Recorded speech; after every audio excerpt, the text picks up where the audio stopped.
अल्मोड़ा से बड़ी खबर आ रही है, जहां पर दिल्ली गंगोलीहाट हाईवे पर चितई के पास एक बस सड़क किनारे खाई में गिर गई। बस में सवार सभी 20 लोग सुरक्षित हैं और सभी यात्रियों को दूसरी गाड़ी से रवाना किया गया।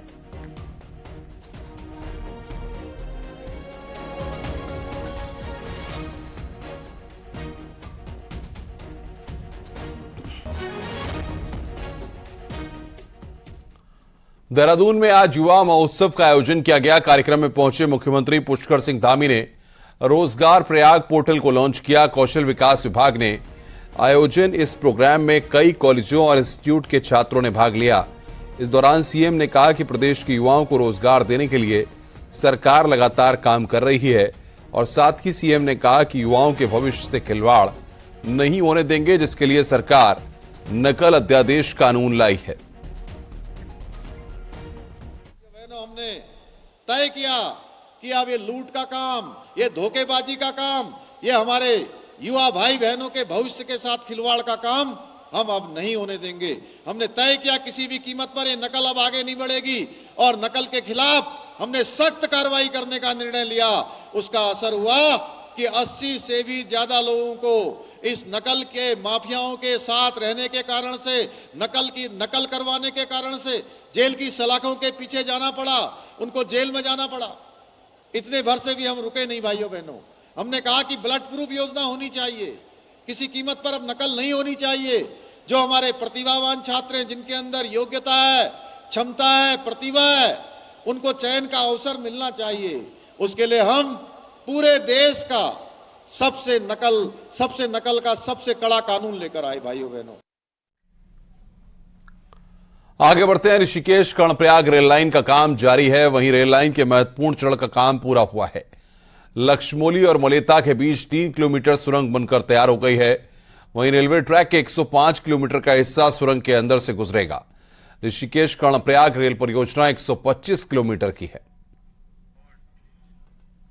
1.5 वर्ष लगा है पूरा करने में, और चूंकि ये टनल आप देखेंगे बाहर, दोनों पोर्टल्स में इसको नेशनल हाईवे के नीचे से गुजरना पड़ा है। अब जब भी नेशनल हाईवे के नीचे से जाना होता है तो आप समझ सकते हैं कितनी एलैबोरेट प्रिपरेशंस करनी पड़ती है कि हमारी नेशनल हाईवे डिस्टर्ब ना हो, ना सिंक हो, ना कुछ हो। तो उसके लिए हमें बहुत पहले स्लोप प्रोटेक्शन वर्क्स और टनल पोर्टल्स को खड़ा करना पड़ा मजबूती के साथ। चारधाम यात्रा ने पकड़ा जोर। श्रद्धालुओं का कुल आंकड़ा पहुंचा 48 लाख के करीब। केदारनाथ में कुल 19,000 श्रद्धालुओं ने दर्शन किए हैं। बद्रीनाथ पहुंचे 13,000 यात्री। वहीं इस साल हेमकुंड 1.5 लाख से अधिक श्रद्धालु पहुंचे हैं। बता दें कि 11 अक्टूबर को हेमकुंड साहिब के कपाट बंद हो जाएंगे।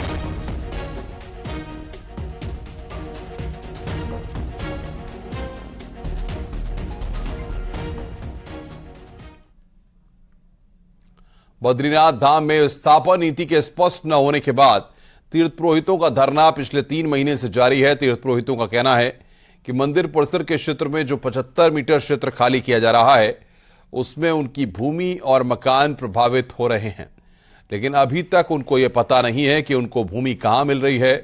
ऐसे में तीर्थ पुरोहित अपनी भूमि और मकान देने को तैयार नहीं है। अगर देखो, भगवान का पड़ोस तो नहीं दे सकते, हम तो भगवान के पड़ोस पे है। अपनी आवाज भी देंगे तो इतना भगवान हमारी सुन लेगा, है कि नहीं। ये अधर्मियों के कारण हम लोग यहाँ तबाह में हो रखे हैं। हम क्या करें, तब 7 पुश्तों से हम यहाँ बसे हुए, है कि नहीं। आज हम गवर्नमेंट को, हम सपने में भी नहीं सोचे थे कि ऐसा होगा, इतना अत्याचार होगा।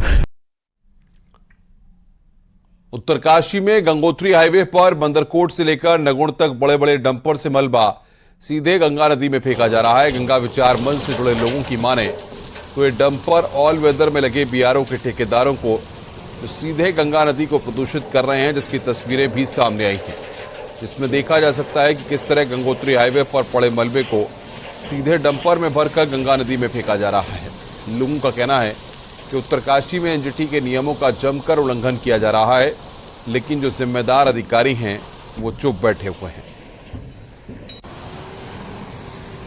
मार्ग है, ऑल वेदर रोड है, ये बीआरओ के पास है और बीआरओ ने इसको कंस्ट्रक्शन के लिए, वाइडनिंग के लिए ये ठेकेदारों को ठेके पे दे रखी है। और अभी चतुर्मास में जो लाखों टन मलबा ऊपर पहाड़ी से जगह जगह सड़क पे आ गया है, इसको डंपिंग स्थान पे न डालकर ठेकेदार इसको सीधे गंगा जी में उड़ेल रहा है। और ये आज हम लोग जब गए तो देखा कि भारी भारी बोल्डर, मिट्टी, पत्थर सब गंगा जी में उड़ेला जा रहा है और गंगा जी भी प्रदूषित हो रही है।